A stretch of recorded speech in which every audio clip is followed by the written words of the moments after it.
ඇවිල්ලා ඉන්නේ දියකාව බුටික් හොටෙල් එකට. මෙතන රූම් එක මාර ලස්සනයි. මේ බලන්න මේක ෆැමිලි රූම් එකක්. මෙතන තියෙන view එක බලන්න. මේක තියෙන අනුරාධපුරේ අනුරාධපුර කුඹිච්චන් කුලේ ළම එන්න තමයි තියෙන්නේ. මාර ලස්සනයි.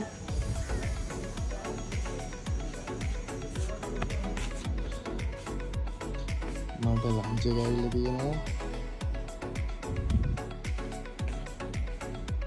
මේ තියෙන්නේ බාත්රූම් එක.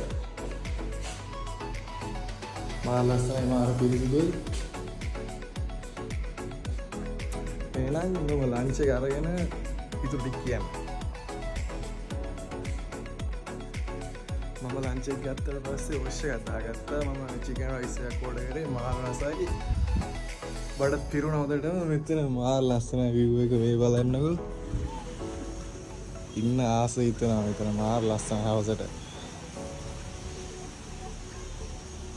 මම මෙතන third floor එකේ ෆැමිලි රූම් එකක් ගත්තේ. මෙතන මාර ලස්සන view එකක් තියෙනවා.